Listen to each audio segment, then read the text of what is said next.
Praise the Lord. आप सबको जय मसीह की। मैं परमेश्वर का धन्यवाद देता हूं आज की सुबह दिखाने के लिए। एक और दिन परमेश्वर ने हम सबके जीवन में जोड़ दिया। हम परमेश्वर को कोटि कोटि धन्यवाद दें। एक नया संदेश लेकर मैं आपका दोस्त पास्टर राज मैसी आपके सम्मुख उपस्थित हूं और आप देख रहे हैं मेरा यूट्यूब चैनल जिसका नाम है ब्रदर राज मैसी। मैं आपसे गुजारिश करता हूं मेरे इस चैनल को सब्सक्राइब कीजिए, बेल आइकन को दबाइए ताकि नोटिफिकेशन आपके पास पहुंचे। नया वीडियो, नई जानकारी बिना व्यवधान बिना रुकावट के आपके पास पहुंच जाए। मेरे वीडियोस को लाइक कीजिए और शेयर कीजिए और कमेंट्स बॉक्स में आकर मुझसे ज़रूर बातचीत कीजिए। Praise the Lord. आज का संदेश नहीं है, एक तरह से मेरी एक गवाही है और ये बात मेरे साथ बहुत बार हो चुकी है, लेकिन एक खास बात आज मैं आपके साथ शेयर करूंगा। जब एक दुष्ट आत्मा ने, यानी कि वो उसको कह सकते जिन था वो, जिसने मुझे गालियां दी थी और उसका क्या असर हुआ वो मैं आज आगे चलकर आपको बताऊंगा, क्योंकि इन चीज़ों पर परमेश्वर ने हमको अधिकार दिया है। एक जगह मैं गया था किसी घर में, तो वहाँ पर जब हम प्रार्थना कर रहे थे, मैं पूरे परिवार के साथ गया था, तो वहाँ पर कोई पास्टर भी आए हुए थे। एक तो जब प्रार्थना की तो उनके घर की एक लड़की, उसके अंदर दुष्ट आत्मा आई और जब वो गिर गई तो पास्टर जी कहते हैं निकलिए निकलिए निकलिए। तो हमें ऐसे थोड़ी प्यार से थोड़ी बोलना उनको, तो हमें उनके ऊपर अधिकार दिया है परमेश्वर ने और उन्हें डांट कर निकालना है। Come out in the name of Jesus, यीशु के नाम से मैं तुझे हुक्म देता हूँ, इसमें से निकल जा। तो ये अधिकार परमेश्वर ने हमको दिया इन दुष्ट आत्माओं के ऊपर। तो हमें उनसे प्यार नहीं जताना, हमें उनकी लल्लपत्तो नहीं करनी, बल्कि क्या करना है, उनको डांट कर शरीर में से निकालना है, क्योंकि शरीर जो है परमेश्वर का मंदिर है। Praise the Lord. तो आज उस गवाही को मैं बताऊंगा कि किस प्रकार से एक जिन ने, एक दुष्ट आत्मा ने मुझे गालियां दी और फिर से वहां से भागना ही पड़ा। पूरा संदेश सुनिएगा, बहुत महत्वपूर्ण ये मेरी गवाही है और आने वाले दिनों में इसी तरह की और बहुत सारी गवाहियां मैं आपके साथ शेयर करूंगा, क्योंकि मैं पूरी इंडिया में जा के जब मैं प्रचार करता हूं परमेश्वर के वचन का, तो बहुत से लोग जब प्रार्थना कराते हैं तो ऐसी घटनाएं होती हैं। अभी पिछले साल जब मैं नवंबर में झारखंड गया था तो वहाँ पर भी ऐसी घटनाएं कुछ हुई। तो आज इस वचन को ज़रूर सुनिए, देखिए कि किस प्रकार से ये दुष्ट आत्माएं काम करती हैं। Praise the Lord. True purse में आज का सवाल है कि अनंत जीवन की बातें किसके पास हैं? अनंत जीवन की बातें किसके पास है? यूहन्ना से मैंने ये प्रश्न लिया है। जानते हैं तो कमेंट्स में लिख दीजिए, नहीं तो डिस्क्रिप्शन में आपको इस सवाल का जवाब मिल जाएगा। कुछ मेरे सब्सक्राइबर हैं जो रेगुलर जवाब दे रहे हैं, मैं उनका हृदय से धन्यवादी हूँ और मैं कल उनके नाम बताऊंगा कि कौन लोग हैं जो रेगुलर जवाब दे रहे हैं। और ये नंबर है मेरा, इस पर आपसे मैं गुजारिश करता हूँ कि आप अगर हम बुक्स चाहते हैं हमारे बाइबल कॉलेज की, बहुत बेहतरीन बुक हैं आत्मिक उन्नति के लिए, आत्मिक ग्रोथ के लिए, और जो लोग मिनिस्ट्री कर रहे हैं उनके लिए तो बहुत ही ज़रूरी है, क्योंकि उसमें बहुत सारे सरमन आपको मिलेंगे। हर पेज में कई सरमन हैं और वो आपको बहुत ऐसी भेद की बातें भी उसमें हैं जो हटकर हैं कुछ, तो वो आपके लिए बहुत काम की होंगी। अगर चाहते हैं तो ज़रूर मुझे व्हाट्सएप कीजिए और लिखिए कि मुझे आपकी बुक चाहिए। हो सकता है आपको थोड़ा सा लगे कॉस्टली है, लेकिन अगर थोड़ा सा पैसा खर्च करके हमें अच्छी चीज़ मिल जाए तो इसमें कोई बुराई की बात नहीं है। Praise the Lord. और मैं गुजारिश करता हूं कि जो हमारा जो ड्रीम है, और उसमें हमने हॉस्पिटल के साथ साथ बाइबल कॉलेज बनाने का भी निर्णय लिया है, क्योंकि परमेश्वर बहुत दिनों से मुझसे बात कर रहा है। क्योंकि बहुत से लोग हैं जो दिल्ली में आकर बाइबल कॉलेज करना चाहते हैं। भाई यहाँ पर हैं कुछ कॉलेज, लेकिन हमारा जो बाइबल कॉलेज है वर्ड ऑफ ट्रूथ मिनिस्ट्री, उसमें कोई अभी बिल्डिंग नहीं है। तो इसके लिए हमें ज़रूरत है बिल्डिंग की। तो प्रार्थना कीजिए कि परमेश्वर इस कार्य में भी हमारी मदद करे। दोनों काम एक साथ करेंगे ताकि परमेश्वर के राज्य की स्थापना हम लोग कर सकें। यदि आपके मन में परमेश्वर इन कामों के लिए कुछ हेल्प के लिए मन में डालता है तो ज़रूर आगे आइए, ताकि परमेश्वर आपको उसका 100 गुना लौटा कर दे। Praise the Lord. आइए एक छोटी सी प्रार्थना करते हैं, उसके बाद आज के वचन में चलेंगे। प्रभु जी, मैं धन्यवाद देता हूँ आज की सुबह दिखाने के लिए और विनती करता हूँ प्रभु जी, आज के इस वचन को भी शेयर करने में मेरी मदद सहायता कर। मेरे होठों को, मेरे दिलो दिमाग को छू कर ब्लेस कर। मेरी आत्मा और मेरा शरीर तेरे ही कब्जे में रहे, ताकि बोलने वाला मनुष्य नहीं बल्कि तेरा आत्मा हो। जो भी गुड़ भेद की बातें आज के वचन में छिपी हैं वो हम पे प्रकट करना। जितने भी लोग इस वचन को देख रहे हैं, सुन रहे हैं, उन सब पर मैं तेरी आशीष बोलता हूँ। हर एक की रोग, बीमारी, चिंता, परेशानियां, दुख, तकलीफें, लड़ाई झगड़े, तफरके, मनमुटाव, बांझपन, कर्जा, नशा, बेरोजगारी, बुरी बुरी बीमारियां और तलाक की समस्या हर एक के घर से, दिल जिस्म जान से दूर कर दे प्रभु जी। बहुत से लोग दुष्ट आत्माओं से ग्रस्त हैं मेरे प्रभु, तो उनके जीवन से, घर से, शरीर से प्रभु दुष्ट आत्माओं को निकाल के दूर कर प्रभु, ताकि वो भी एक अच्छा जीवन जी सकें। बहुत से लोग खो गए हैं प्रभु, उनको भी उनके घर तक पहुँचा, ताकि उन घरों में आनंद मनाया जाए। धन्यवाद देता हूँ प्रभु जी इस प्रार्थना के सुने जाने के लिए। प्रभु यीशु मसीह के नाम से मांगता हूँ, आमीन। Praise the Lord. तो आइए एक अद्भुत संदेश को लेकर मैं उपस्थित हूँ आज। संदेश के साथ साथ ये गवाही भी है, और इससे पहले कि मैं अपने इस गवाही को बताना चाहूँ, मैं आपको बताना चाहता हूँ कि जो दुष्ट आत्माएं, बहुत से लोग इसको कंडम करते हैं कि दुष्ट आत्माएं नहीं होती, सिर्फ एक वहम होता है, लेकिन ऐसा नहीं है। हम जब बाइबल पढ़ते हैं तो बाइबल में भी प्रभु यीशु मसीह ने बहुत सी दुष्ट आत्माओं को निकाला है। जैसे कि हम देखते हैं गिरासेनियों के देश में जब प्रभु यीशु मसीह गए तो कब्र में एक व्यक्ति रहता था, उसके अंदर लगभग हजारों दुष्ट आत्माएं थी, तो यीशु मसीह ने उसको चंगा किया। बहुत सी दुष्ट आत्माओं को यीशु मसीह ने निकाला, पतरस पौलुस ने निकाला, और आज भी लोग जो परमेश्वर के लोग हैं वो दुष्ट आत्माओं को निकालते हैं और लोगों को एक अच्छा जीवन देते हैं। और ये दुष्ट आत्मा निकालने का काम मेरा, आपका या किसी पास्टर का नहीं है, ये प्रभु यीशु मसीह का काम है। हमें तो परमेश्वर एक जरिया बनाता है, वो हमें एक जरिया बनाता है कि हम उनके लिए प्रार्थना करें, दुष्ट आत्माओं को डांटें और उनके शरीर से निकालें। निकालने वाला परमेश्वर है, हमारा काम है उनको डांटना, प्रार्थना करना। तो इस प्रकार से ये बात सच है कि हाँ दुष्ट आत्मा होती है, क्योंकि बाइबल में इसका जिक्र है। बाइबल में जिक्र नहीं होता तो मैं भी इस बात को नहीं मानता, क्योंकि जो बात बाइबल में लिखी है वो 101% है और है, उसको कोई भी कंडम नहीं कर सकता। तो आइए पहले हम वचन से देखेंगे कि परमेश्वर ने हमें दुष्ट आत्मा के विषय में क्या बताया है। जब हम देखते हैं मरकुस रचित सुसमाचार और उसका 3 अध्याय, मरकुस रचित सुसमाचार उसका 3 अध्याय और 14 और 15 पद, मार्क चैप्टर 3 वर्स 14 एंड 15। देखिए यहां पर क्या लिखा है। लिखा है, तब उसने 12 पुरुषों को नियुक्त किया कि वे उसके साथ साथ रहें और वे उन्हें भेजे कि वे प्रचार करें और दुष्टात्माओं को निकालने का अधिकार रखें। एक अधिकार दिया प्रभु यीशु मसीह ने उन 12 चेलों को कि वो दुष्ट आत्माओं को निकालने का अधिकार रखें, और वो अधिकार फिर हमें भी मिला है। जो लोग वचन को पढ़ते हैं, जो लोग प्रभु यीशु मसीह को ग्रहण कर लेते हैं, जो प्रभु यीशु मसीह के अनुयायी हैं, प्रभु यीशु मसीह उन्हें अधिकार दे देता है इन बातों के ऊपर। और जब हम 16 अध्याय के 17 पद पढ़ते हैं, मरकुस रचित सुसमाचार 16 अध्याय और उसका 17 पद, मार्क चैप्टर 16 वर्स 17 लिखा है, और विश्वास करने वालों में ये चिन्ह होंगे कि वे मेरे नाम से दुष्ट आत्माओं को निकालेंगे। अब चेलों से अलग हो गई ये बात, वहां तो चेलों को बताया दिया था अधिकार, लेकिन यहां पर यीशु मसीह उनको अधिकार दे रहे हैं जिन्होंने विश्वास किया यीशु मसीह के ऊपर।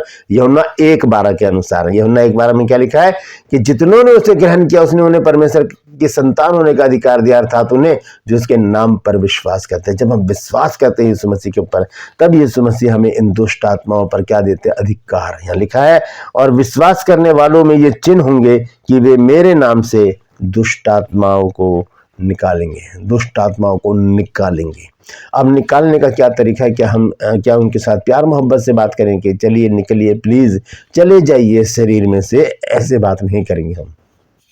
हमें अधिकार दिया है डांटने का, हमें अधिकार दिया है घुड़कने का, हमें अधिकार दिया है कि उनको झड़कने का, कि निकलो इसके अंदर से, come out in the name of Jesus, यीशु के नाम से बाहर आ जाओ। अब मैं आपको बताता हूँ एक कहानी। जब कहानी क्या, एक सच्चाई है ये। मेरी बहन के यहाँ पर एक चर्च लगता है जो एवरी संडे, लेकिन फ्राइडे को मैं वहाँ पर जाता था प्रार्थना करने के लिए, फ्राइडे उपवास की प्रार्थना के लिए। तो जब मैं वहाँ पर गया हूँ, रेगुलर जाता था, अभी बीमारी के कारण मैं नहीं जा रहा हूँ, थोड़ा मैंने बाहर जाना भी बंद कर रखा है।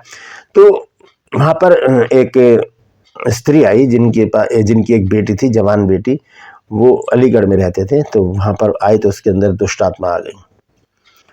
अब वहाँ पर जब दुष्ट आत्मा आ गई तो मेरी सिस्टर ने मुझे फ़ोन करके बुलाया, तो मैं और मेरी वाइफ वहाँ पर गए। दिन में हम गए वहाँ पर, तो वहाँ पर घर में बहुत से लोग जमा थे, तो वो बड़ी अजीब सी हरकतें कर रही थी। तो मैंने प्रार्थना की, उसको डांटा बहुत, मैंने उसको कहा, लेकिन उसने सुना नहीं, वो गई नहीं, और वो मेरे को गालियाँ देना शुरू कर दिया। उसने गंदी गंदी गालियाँ उसने मुझे दी।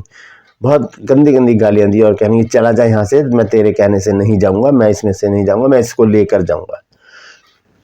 मैंने कहा ऐसा नहीं हो सकता, क्योंकि ये परमेश्वर की बेटी है, ऐसे कोई भी लेकर नहीं जा सकता परमेश्वर को छोड़ के। कह रहा मैं जाऊँगा नहीं, चाहे तू कुछ भी कर ले। खूब गालियाँ दी उसने मेरे को, खूब गालियाँ दी। तो मैं बहुत प्रार्थना करता रहा। फिर मैंने परमेश्वर से बातचीत की, प्रार्थना, मैंने कहा प्रभु बता मैंने क्या करना है, क्योंकि ये जा नहीं रहा है। तब परमेश्वर ने मेरे मन में एक बात डाली कि इसको यहाँ नहीं, इसके घर पर ही प्रार्थना करनी पड़ेगी। फिर मैंने उसकी मम्मी से कहा, मैंने कहा आप ऐसा कीजिए कि आप जब घर जाएंगी तो मुझे बता दीजिएगा, मैं वहाँ पर आऊँगा, क्योंकि वो अलीगढ़ में रहते हैं वो लोग। तो मैंने कहा मैं वहाँ पर आऊँगा और तब हम वहाँ पर प्रार्थना करेंगे, तब वहाँ से निकलेगा। पता नहीं क्यों ये बात मेरे मन में परमेश्वर ने डाली, तो मैंने यही उनसे कहा तो ठीक है। फिर वो चले गए दूसरे दिन। उसके 15 दिन बाद क्या हुआ, मुझे जाने का मौका मिला मुरादाबाद। तो वहाँ पर एक भाई है, मेरे दोस्त हैं, पास्टर हैं वो भी। मैं उनका नाम नहीं लूँगा, क्योंकि नाम लेने से या फ़ोटो लगाने से आजकल पास्टर लोग बहुत गुस्सा हो जाते हैं। तो मैंने उनको लिया साथ में, और एक भाई और थे विश्वासी। हम तीनों लोग वहाँ पर गए। अलीगढ़ में एक जगह है, तो गाँव है, एक गाँव में हम गए।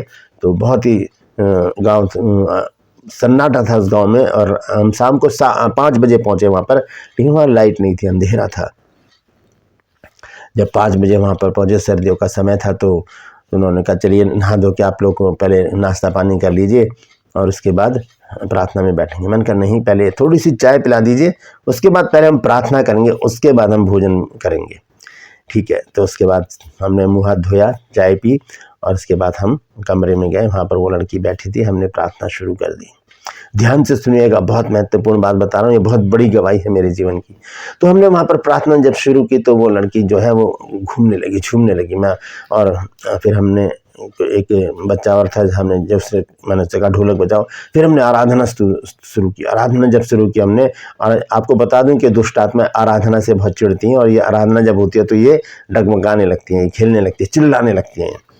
और क्या हुआ, जब हम मैं प्रार्थना करता रहा और ये हम सब लोग आराधना करते रहे, खूब देर तक हमने आराधना की। हमने 5 बजे ये मीटिंग शुरू की थी, और करते करते करते 9 बज गए थे रात के, लेकिन वो उसमें से निकला नहीं। वो क्या करते था, आता था उसके ऊपर, वो लड़की गिर जाती थी, आते थे गिर जाती थी, ऐसे चक्कर खाती थी, वे गिर जाती थी, चिल्लाती थी, गिर जाती थी। और फिर भी वो मेरे को गालियाँ देता रहा, कह रहा तू यहाँ भी आ गया, यहाँ तू कुछ भी कर ले, मैं यहाँ से नहीं जाऊँगा। मैंने कहा ठीक है। फिर मैंने परमेश्वर से प्रार्थना की। मैंने कहा प्रभु 4 घंटे हो गए और अभी तक ये गया नहीं, क्या बात है ऐसी। तब परमेश्वर ने मुझसे कहा कि क्या होता है कि जब ये गिर जाती है तो उसको थोड़ा सा रेस्ट मिल जाता है, इसको गिरने मत दो, इसको जगा के रखो, खड़ा करके रखो, ताकि ये थक जाए, तब इसमें से जाएगा। मैंने कहा ठीक है। फिर मैंने उसको बिठाया घुटने के बल, और उसके दोनों हाथ ऐसे पकड़कर मैंने कहा चलो अब आराधना करो।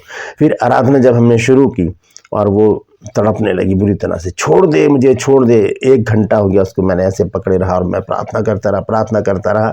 और हम सब जो थे पास्टर लोग, जो थे पास्टर, वो ब्रदर और घर के लोग, जो वो आराधना कर रहे हैं, प्रभु की स्तुति कर रहे हैं, ढोलक बजा रहे हैं, जोर जोर से आराधना कर रहे हैं, वो परेशान हो गया, छोड़ दे मुझे, छोड़ दे। मैंने कहा ऐसे नहीं छोड़ूंगा, तेरे को कसम खानी पड़ेगी, तू यहाँ पर दोबारा नहीं आएगा। हाँ मैं जा रहा हूँ, मैं बहुत परेशान हो गया हूँ, मैं बहुत परेशान हो गया, मुझे जाने दे, मुझे जाने दे। मैंने कहा ऐसे नहीं जाने दूंगा, तुझे माफ़ी मांगनी पड़ेगी, क्योंकि तूने मुझे गालियाँ दी हैं। मैंने तुझे कुछ नहीं कहा, तूने मुझे गालियाँ दी। हाँ मैं माफ़ी मांगता हूँ, मुझे छोड़ दे, मुझे माफ़ कर दे, मैं जाता हूँ, ऐसे कर चिल्ला रही जोर जोर से।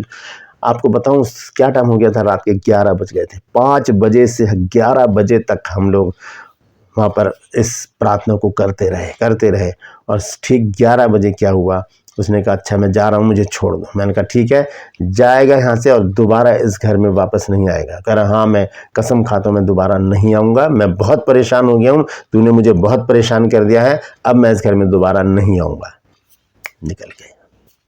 आज भी वो लड़की बिल्कुल सही है। लगभग कई साल पुरानी बात है, 7-8 साल हो गए शायद इस बात को, ज़्यादा भी हो सकते हैं। तो आज भी वो लड़की सही सलामत है, मेरे पास कॉल वगैरह आती है वहाँ से। तो इस तरह से क्या होता है कि ये दुष्ट आत्माएं हमें बहुत परेशान करती हैं, हमें गालियाँ देंगी। और जैसे यीशु मसीह से कहा उस दुष्ट आत्मा ने कि तू मुझे क्यों सताने आया है। इसी तरह से वहाँ पर जब हम लोग गए, तो हमने जब प्रार्थना की, आराधना की, तो उसके द्वारा वो दुष्ट आत्मा उस लड़की के अंदर से हमेशा के लिए निकल गई। ऐसी बहुत सी घटनाएं मेरे साथ हुई हैं, जब दुष्ट आत्माओं से मेरा आमना सामना हुआ है, जिन्न से मेरा आमना सामना हुआ और उनको जाना पड़ा है। क्यों? क्योंकि परमेश्वर का वायदा है हमसे मत डर, इधर उधर मत ता, क्योंकि मैं तेरे साथ हूँ। बहुत बार क्या हुआ है कि प्रभु की उपस्थिति को मैंने अपने नज़दीकी में देखा है। एक दुष्ट आत्मा ने तो रूबरू प्रभु यीशु मसीह को देखा था और उसने मुझसे कहा था कि मैं तेरे कहने से नहीं जा रही, मैं उसके डर से जा रही हूँ जो वहाँ खड़ा है।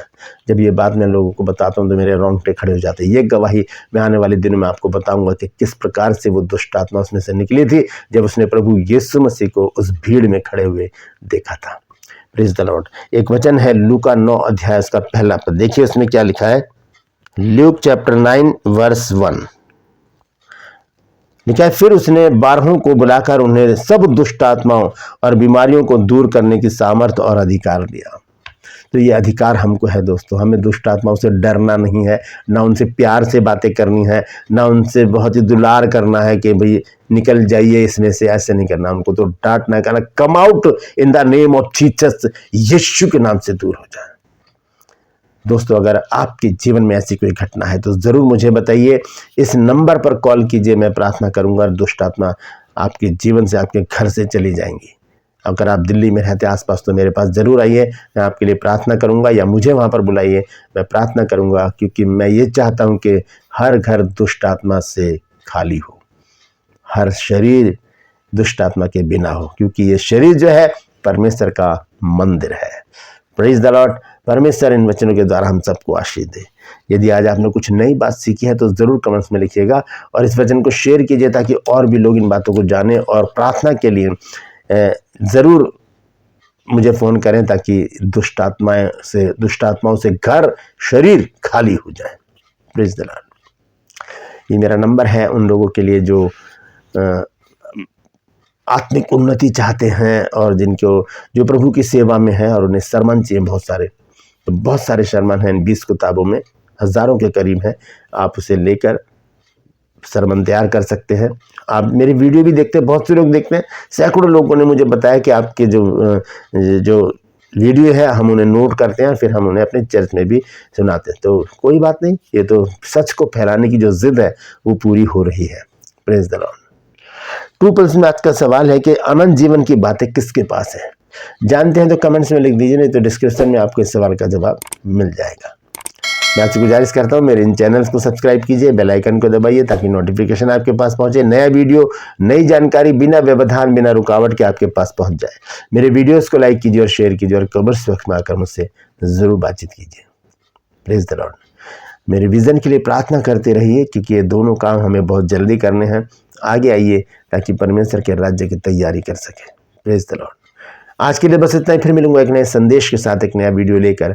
तब तक के लिए मुझे इजाज़त दीजिए, लेकिन अपना और अपनों का ख्याल रखिए और सतर्क रहिए, सावधान रहिए और दुष्ट आत्माओं को डांट कर निकालिए और कहिए कम out in the name of Jesus. Praise the Lord. परमेश्वर आप सबको आशीष दे।